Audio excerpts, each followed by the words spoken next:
Bonjour les amis de la passion ludique. Alors dites-moi, quoi on joue là? Eh bien on joue à Bunny Kingdom.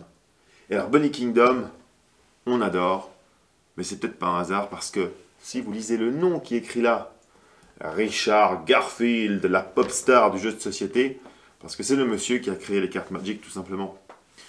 Donc je peux vous dire que quand Richard Garfield pense à une mécanique de jeu, en général, ça marche. Et bien là, vous avez Bunny Kingdom, qui est un jeu de placement de pions, de petits lapins, et de draft. Alors qu'est-ce que le draft? C'est très simple. Vous recevez un paquet de cartes, vous choisissez celle qui vous intéresse le plus, ou celle qu'il faut absolument enlever à votre voisin de gauche ou de droite, puis ensuite vous lui passez le reste des cartes, et vous recevez le reste des cartes de votre voisin de droite. Dans ce nouveau paquet, vous en repiochez une, etc., etc., jusqu'à ce qu'il n'y en ait plus. Alors, dans Bunny Kingdom, quel est le principe? C'est très simple, vous devez créer des fiefs.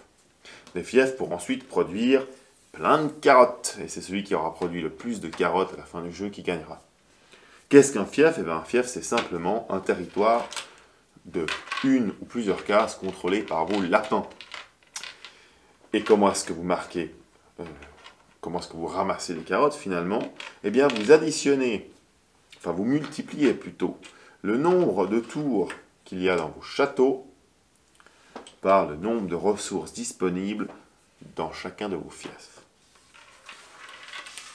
Et pour placer ces châteaux et ces petits lapins, eh bien, ce sont les cartes que vous avez tirées durant le draft, qui vous indiquent, vous voyez un quadrillage avec des lettres et des numéros, qui vous indique par exemple E8, ça veut dire que je peux placer mon lapin sur E8.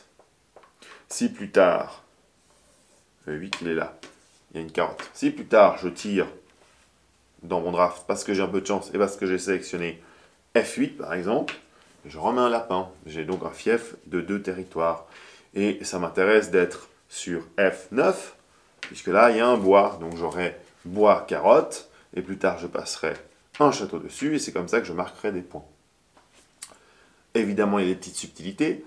Il y a des cartes, des espèces de missions cachées que vous pouvez tirer, et que vous ne révélez pas, vous ne les révélez qu'à la fin du jeu, et vous allez essayer d'accomplir ces missions, comme par exemple 2 carottes par montagne que vous contrôlez, ou encore une carotte par bois que je produis, ou encore 10 carottes si, après le décompte final, je suis le joueur numéro 2. Bref, vous réalisez ces missions en secret, vous essayez de développer vos fiefs, vous obtenez évidemment les châteaux et d'autres petits bonus grâce à vos cartes, et c'est comme ça que la partie se déroule. Vous marchez sur les pieds de votre voisin qui vous marche sur les pieds, ainsi de suite. C'est super fun, c'est tactique, il y a un peu de chance certes, mais c'est vraiment un jeu qui fonctionne très bien. Alors, il se joue évidemment à 2, à 3 ou à 4. Ça fonctionne très bien. À 2, ça fonctionne très bien à 3, ça fonctionne très bien à 4. Et je dirais que selon votre configuration, le jeu est très différent. À 2, vous vous déployez beaucoup, c'est très tactique. À 3, ça commence à être un peu l'empoignade. À 4, c'est un joyeux bordel où tout le monde se marche sur les pieds. C'est donc Bunny Kingdom. Un très bon petit jeu qu'on aime beaucoup.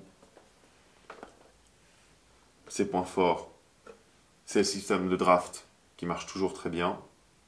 C'est la tactique de placement que vous devez employer.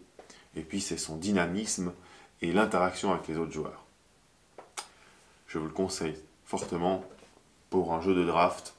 C'est un très très bon jeu de draft. Voilà les amis, c'était Bunny Kingdom. Amusez-vous bien et à quand on joue.